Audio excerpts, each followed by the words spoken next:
welcome back. We're going to be picking things up from Austin's introduction for York. Sorry, my mistake. Frank George real quick, because your keeper of arcane lore is a dummy dum-dum. Yep.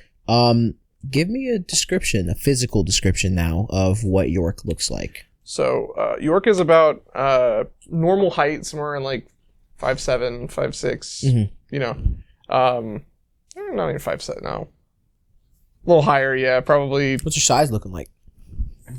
50. Yes, you're like average height. You're either average height or average build. So you're like 5'8", 5'9". 5'8", 5'9". Sure. Yeah, like 5'8", 5'9". I'm not very 5'11", 5'12", 5'13". You know, 5'13". and a quarter. 5'13". Very, very short brown hair, green eyes. He always wears a suit, red tie. Has a cut on his eyebrow from a previous issue that happened to him. Mm-hmm. In the Clone Wars. In the Clone Wars, correct. Count Dooku did it.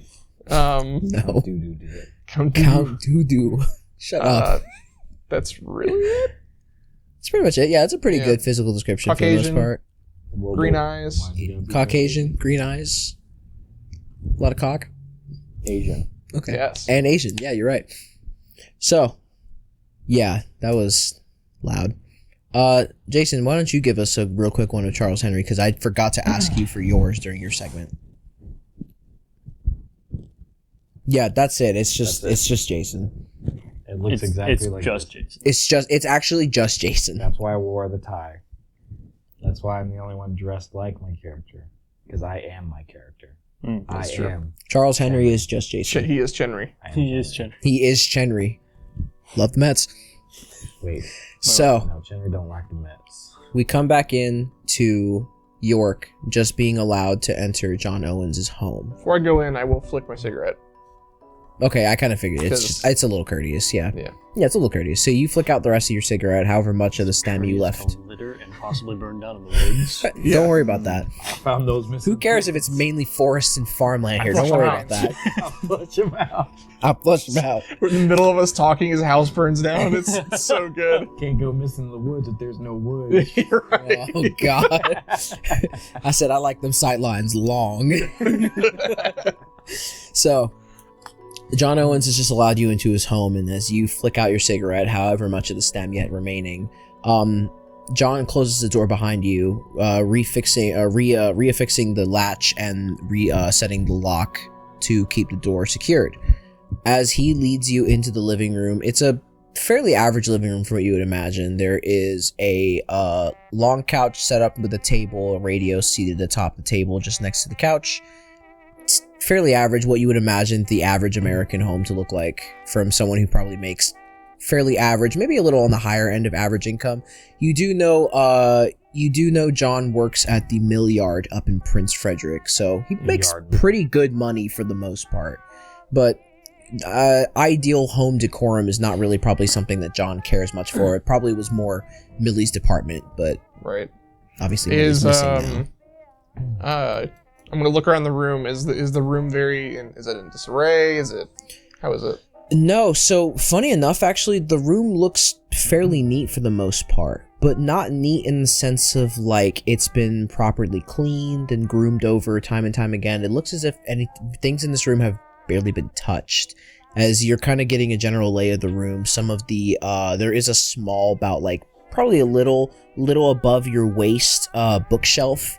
You knew that Millie was very much a fan of literature. She very much enjoyed various literary arts and reading.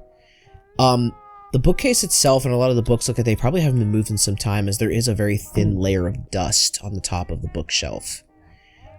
John continues on though and walks into the dining room, which faces the kitchen. As he walks his way in, he calls back to you and says, "York, are you thirsty? You want anything?" I'll take water. Water? Yeah. Okay. And he grabs himself and you a glass, a pair of glasses from the cupboard, and begins to fill them with water from the sink. Ugh. And he brings them over, sets one of them down on the dining room table as he grabs a seat at the table himself and says, Have a seat, York. Thank you, sir. Take a seat. Does York sit on the opposite end of the table from Yes, him? he does. Of course he does. He sits right on top of him. No, that is discourteous as hell. Don't do that. He offered him a seat. Do The not- seat sits on his lap. When you are invited into someone's home, you do not sit on their lap like that. Yes, you do. Unless Can you no. imagine sitting on his lap and just, so tell me about your wife. Just looking away from him, just... So, Mr. Owens, you're So married. your wife. So You recently lit it. oh no. So as you sit across from Mr. Owens, he kind of sits, takes the first sip out of his glass of water, and says, "So you're here. I suppose you're gonna get started. Hopefully today. It's getting a bit late, York. You gonna get started on this today? I'm assuming." I'm gonna scope out the town. I'm gonna see what's going on. Can you tell me anything recently of events that have been taking place? Anything I need to know about? And he kind of thinks it over for a moment. He's like, "Well, I mean, Millie's not the only one missing." I've heard some reports. Yeah. Anyways, Just another link on the chain of people going missing here, it feels like. anyone close to you? Anyone in your in this neighborhood? Like, is it? He kind of sits and sighs for a moment. He's like, "Yeah, my neighbor Seth, he's the sheriff here in town. He was. We were talking Now he did. about the investigation. Police really can only share so much with a civilian like me, as he say, but I ain't seen Seth in some time. How long would you say? About a month or two. A month. Wow. It's kind of long for not seeing a neighbor. Yeah, considering, it's a Never seen kind of an everyday thing when you're mowing the lawn, tending to the edging, bushes, all that. It's a bit odd, I guess. I don't know. Seth said he was gonna do something about this. He was gonna get to the bottom of it, take matters into his own hands, as he said. And Right. I don't know. Can I be rash with you for Sure. just a second? I feel like Seth's the only one that had his heart in this, in the search. We complain up and down like dogs barking at the moon to the police about, our missing neighbors, the kids, the future of Port Rouge, and, cops do what they can. Police put in the effort. At least is what they're telling us. They're putting in the effort. So what you're saying is the local police department is doing nothing about this. They're not From doing your- nothing. From your perspective. From my perspective, they're not doing nothing. But I feel like they're not going the whole length. Yeah, Seth was dedicated. Late nights in the office, combing up and down the forests, taking drives out to Chesapeake Bay every now and then. But I don't think I ever seen cops go any much further than Prince Frederick, to be honest with you. Yeah. It ain't hard to spot out Port Rouge squad cars kind of leaving, but I never see him go much further than Prince Frederick. I mean, if these people went missing, they obviously ain't here in Port Rouge no more. So I have two quick questions. Number one, out of character. What's her name? Or do I'm assuming The I know. wife's Oh, name. Millicent. Millie. Millicent, Yeah, yes. yeah. So two questions. One, when was the last time you've seen Millie? He kind of does. It looks like, as you ask the question, when's the last time he's seen her, there is a bit of a solitary, just like it's probably still hard for him to talk about it. He's like,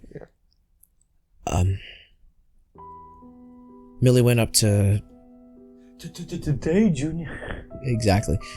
Millie went up to Prince Frederick. Says she was gonna do a bit of grocery shopping.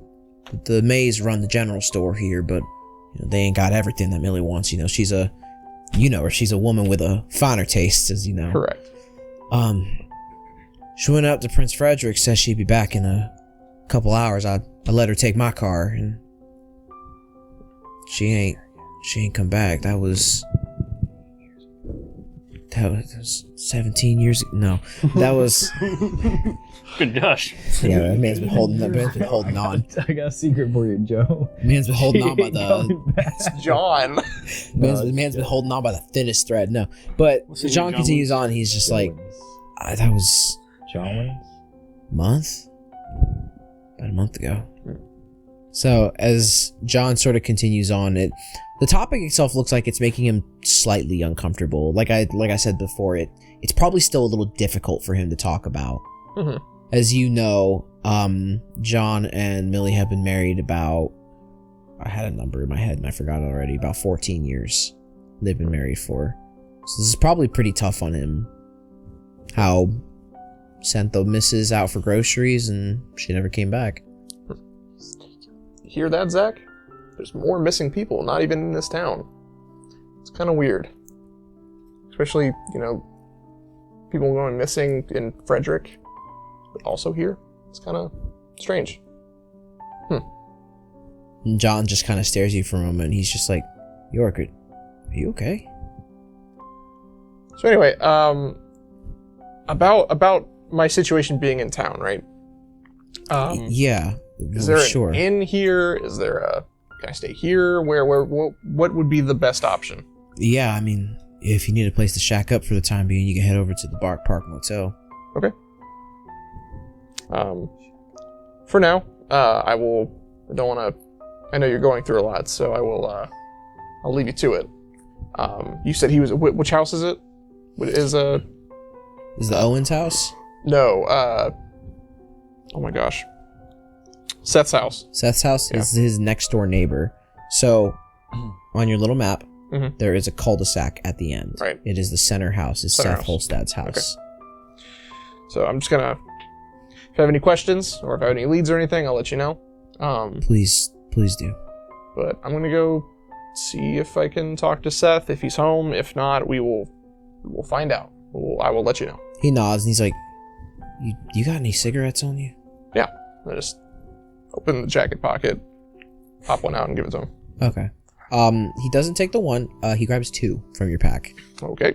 He takes out he looks like he kind of pushes it back. It looks like he's pushing it back in for a moment, and you realize he's thumbing it back in so he can grab two of them. And he takes them out, and he says, thanks a ton, man. Yeah, no problem. 5 cents. Kill list. That'd be 5 cents, please. That will be a penny, please. These are not cheap. Kill Jones first. All right. So I'm gonna go from ahead and that, yeah, John walks you to the front door, undoes the lock and the latch, and lets you out to leave. Okay. I'm gonna look around the neighborhood. Is there anything out of place? Does anything seem weird? No, looks like a quaint, quiet neighborhood for the most part. There's only 6 houses total on West Oak Street here.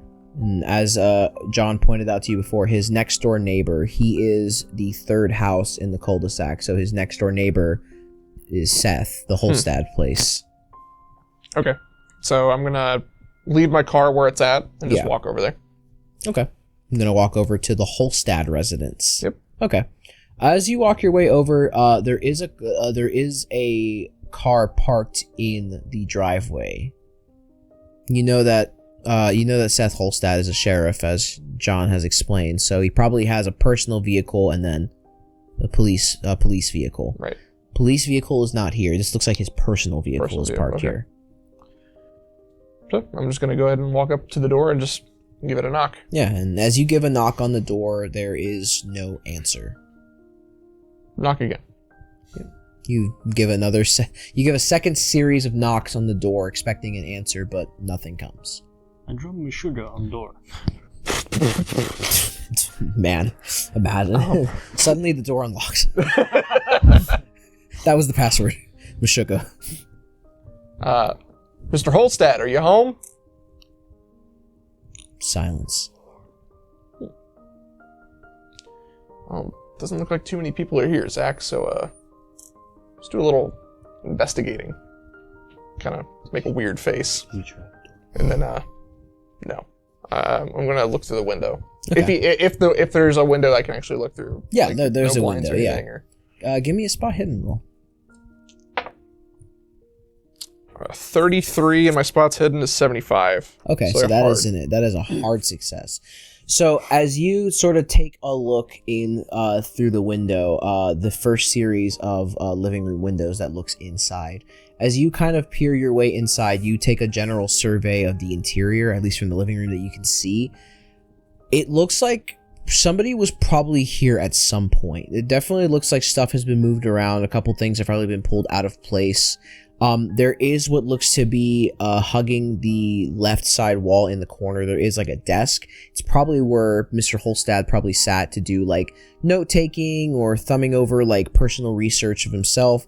As John exclaimed, he felt like Seth was really the only one who had any heart in the investigation. So he probably spent a good amount of time doing personal research on his own time to probably try to comb up something, scavenge out some piece of new evidence for this investigation.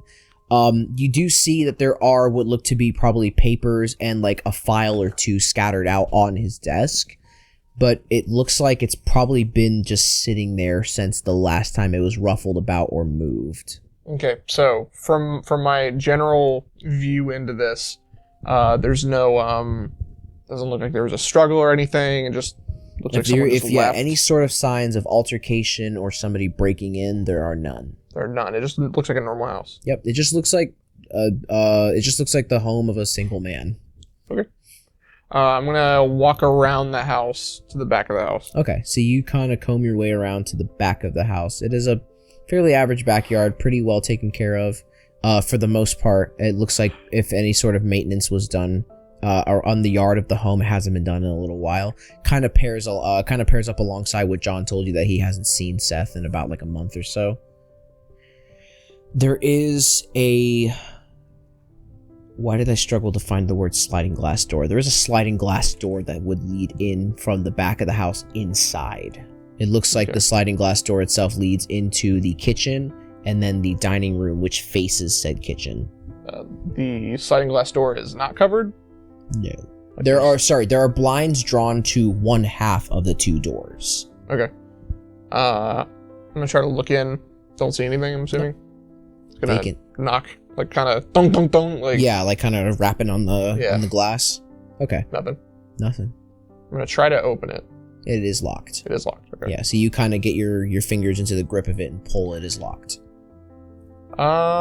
Okay, so his house is in the middle. Yes, he is the middle. There's like a forest home. behind, right? Yes, there is a collection of forest behind his house, and then it branches out into more forest. We'll look over in the forest. Is there anything weird or anything? No, nothing that looks He doesn't out of have place. anything behind his house either, like anything. Like a shed or anything like that. No, it's fairly average looking forest for the most part. Strange. Just kind of shrug my shoulders and take a walk to my my car. Okay. You don't want to unlock the secret ending by rapping on the door 17 more times? Punching my arm through the sliding glass door, slicing my arm open. I'm an agency detective, breaking and entering. This is my right as an investigator. I don't need a warrant to search if nobody's home. Yes, I'm gonna go to my car, and then I'm going to drive. Where'd you say it was the police station was? Because it's not on the map. So the police station is not situated in this part of Port Rouge. It's a little bit further up the I-23 as if you were heading to Chesapeake Bay. Okay, so towards Chesapeake Bay. Okay.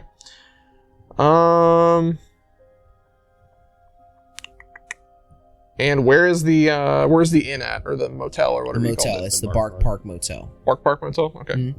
Mm-hmm. I'm gonna go ahead and drive there first. I'm gonna get myself kind of situated in town. Then I'll start doing the real investigation tomorrow. The real investigating. Okay. So you make your way on over to the Bark Park Motel. It's not very hard to find. There aren't very many buildings here in Port Rouge as a whole. This is quite literally a picturesque definition of a small town. Right. So as you kind of pull up into the parking lot, there aren't too many cars here that are situated in the parking lot. You would have to surmise one of the cars that's parked here is probably the person who works here, and there are only 2 other cars parked here at the motel. Okay. And you see clear as day the sign situated at the very front of the motel, just next, maybe a couple feet away from the main entrance. Bark Park Motel. Okay. I will go ahead and lock the car, head in. Okay. So you head your way on in, and as you make your way inside, yeah, you kind of caught onto it. As you make your way inside, you are greeted by the front desk clerk. He looks like an older gentleman, probably in his mid-60s. Looks like he's probably been doing this for a little bit. He's very eccentric's not the word I want to use. He's very enthusiastic about his job. As you come on in, he greets you with the warmest smile, the brightest, warmest smile he can muster, as he stands up from his seat, turning his radio down some a bit so he can greet you properly. He stands on up, and he says, "Well, howdy today, stranger. Welcome to the Bark Park Motel, where did I write this? Welcome to the Bark Park Motel, where folks are parking until the dogs are barking." I'm gonna look down for a second. I'm gonna shoot him. I'm gonna put a bullet right between his eyes. I'm gonna look at him. Howdy. I'm gonna reach into my jacket and take out my badge. I thought you were gonna say I'm gonna take out my gun. No. I'm already sick of this NPC. I'm gonna show him the badge and say, Agent Francis York Morgan. Boy. But please call me York. That's what everyone calls me. Okay. He looks a bit surprised as you kind of flash the badge and says, "Oh, got another police in my midst. What can I do for you today, officer?" Another police? Yeah. Why did Go on. you affiliated with them? Part of the Bureau of Investigation. Oh, you ain't a BOI local. even. So he kind of like nods a bit and says, "Oh, my apologies. I mistook you for local. Thought you was local police." Is someone staying here? Not anymore. Maybe you know them, Seth Holstad? Really? Yeah. When did he start staying here? About, I don't know. He kind of like pulls out what looks like a ledger book and starts kind of thumbing through the pages. It's like, Holstad, right here. Says he checked in about, looks like a month ago, June 11th. Interesting. Yep. Do you Checked in know- about June 11th, checked out about June 17th. June 17th. So he's been gone for a while? About a month. About a month. Just literally over month a month. and 2 days? Yep, a month and 2 days. Or something like that. However, whatever the math. Do you know anywhere where did you talk to him while he was here? Did you? He nods a bit and says, "Yeah, we had a bit of brief conversation every now and again. He's a very determined individual. Says he had a mystery needed to solve and needed to get to the bottom of it. Said he had a friend who might be able to help him out of town. Said he'd be back as soon as he can get in touch with him." Hear that, Zach? It's kind of weird that the sheriff would leave his house to stay in a motel in a town he lives in, and then he just disappears for a month. It's kind of weird. The man kind of leans over the counter because he thinks you're talking to a child, and he kind of looks around and says, "Sir? How much for a room? Room ain't gonna be too much. It's about 50 cents a night." Cents a night? Okay. Sure. Yeah. We'll go with that. Okay. How many nights were you wanting to stay, sir? Start off with a week. A week? Sounds good to me then, right as rain. I'm Nick's doing math in his brain right now to see how much it is. I think it's 350. 350. Yep. Yeah, it's 50 cents a night. 7 nights, 250. Okay, so I'm assuming you hand over the 350 to him? Yes. And he takes it, kind of puts it in a little coffer box he has situated underneath the desk, and he says, "All right." He takes a key off of the plaque. Not a plaque board, like a plaque board basically with a bunch of hooks. A hanger board. Yeah, a hanger board. That's what it is. He takes he takes a key. Looks like two sets of small keys. He takes, one set of 2 small keys off one of the hanger hooks, and he kind of hands it to you. He says, "You'll be staying in room 12, right hallway, 4th door on the right." Okay. Real quick before I shut in, have you heard anything about any disappearances? Have you been? Has anything happened around you personally with this these mysterious happenings? He kind of nods a bit and says, "Oh no, I heard plenty about the disappearances. It's a right shame, honestly. I don't know if I can really say thankful it ain't affected me. My wife passed away 5 years ago, and kids left off for college about maybe shy of a decade. They don't live in the state no more. Interesting. Yeah, I guess I can call it God's good graces that I ain't been affected by no disappearances or snatching in the nights, as the folks like to talk about. But Amen. Can I get a? amen. Can I get an amen? Nah. You want to make a roll, bud? What kind of roll you trying Kinda. to make? I want to. Once he says that, I'm gonna just kind of get quiet for a second and be like, "Are you okay?" You asking him if he's okay? Yeah. Okay. He kind of just looks a bit confused by the questions. I mean, fine as rain for the most part. But are you okay? Can I make a psychology, roll? or more of a persuasion roll, because I want to talk him into like. Yeah, you want to talk him into giving up something? Sure. 38, and my persuasion is 60. 60, so that's a regular success. Regular success. Okay.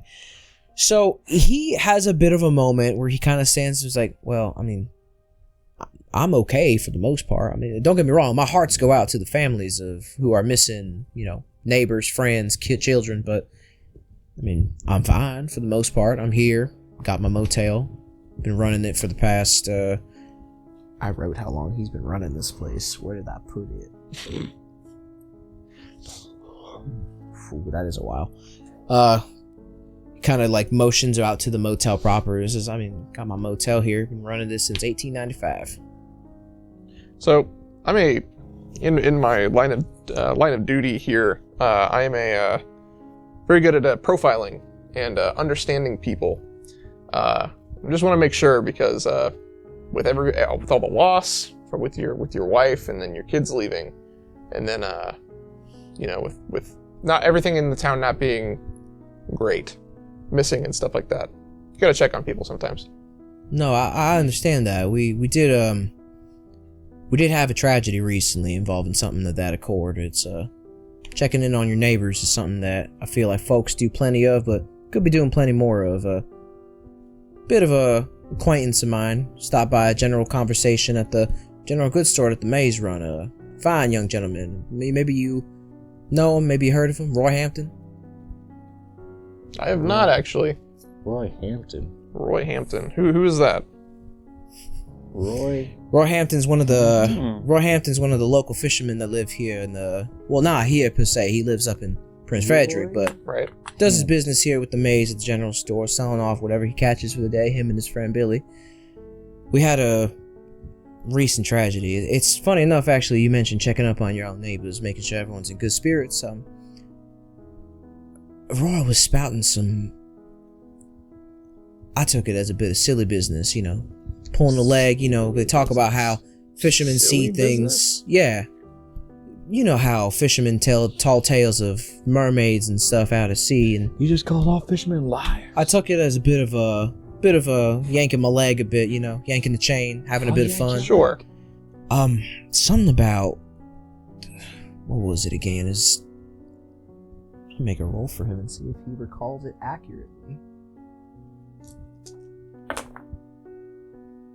He does not. So something about what was it? Mermaids out in the water. Something strange like that. And we took it as a bit of funny business. Roy pulling a fast one over us, and next thing you know, a couple weeks later, we hear from the local law enforcement. Roy took his life. Hear that, Zach? Mermaids. He kind of looks over the counter again, like, who is this man talking to? I'm just gonna look out, just kind of like look off, kind of like. Yeah, like kind of staring off in the distance Yeah, for a just moment. like not like above, just like if I'm staring at you, I'm staring like right over your shoulder. Just. Gotcha. Yeah, he's. So did you have any other questions for me? Or? Sorry, I was thinking about mermaids. What happened to him? He took his own life. Was it the mermaids? No, I do believe it was the barrel of his rifle that took his own life. was it pointed at? Handgun. Sorry, I'm sorry, sir. Sorry, I thought Roy was cool and shot himself with a rifle. Jeez. That'd be hard. That'll be all my questionings for today, sir. What was your name again? Jaquez. Nope. Oh god, those lace chips came back up. No, as you inquire about his question, he kind of perks up a little bit. Like this is kind of like probably part of the job or part of the routines. Oh, my name is James Crawford. Jaden. No, James. Smith. No. I'm gonna plant you in the ground like a tree. Willow. So I take out my notepad, kind of put it on the desk, and he can see it. I'm just gonna write down his name and just cool guy. Cool guy. That's all I just love that. Yeah, James Crawford. Cool dude. Pretty cool. Pretty cool. Pretty cool guy. Happy So thinks I'm just I'm gonna cute. nod to him. Thank you, Yep. sir. Have a good night. You as well. Room 12, right hallway, fourth door on the right. Head right to it. Yep. And you head straight and turn into your hotel room for whatever it is York is going to do in the time to pass into I'm going the night. to take out. So I'm going to go back to actually before I go to my room. I'm going to go back to my car and get my stuff first. Yeah, your briefcase and everything. and else, then yeah. I'm going to. Your briefcase, the 17 pipe bombs in your trunk. Yeah. You know. And then I'm just going to go over my files for the rest of the day. okay. Like, it's not much, but I kind of want to think it over. Okay. Yeah. That's about right. So then we'll move on to our last introduction. Mr. Zach playing as, that is not on this page. I wrote it on this page. Jesse Grümwalt. So, we are, again, it is July 19th, but it is well into the night at this point. You have just finished your long trek over from South Dakota that you started a few days prior, and have now finally arrived here in Port Rouge, albeit a bit later than you probably would have wanted to.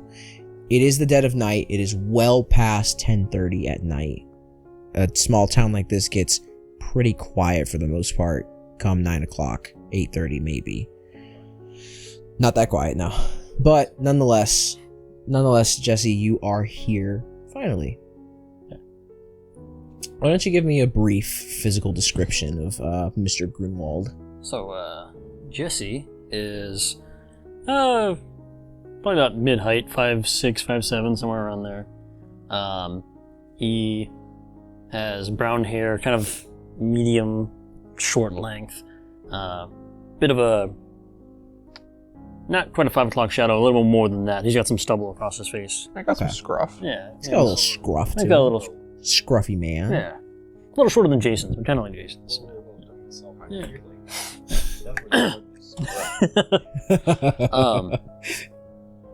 He's got blue eyes, White dragon? regular build, Yep. you know, kind of dude. Blue eyes, But- white dragon?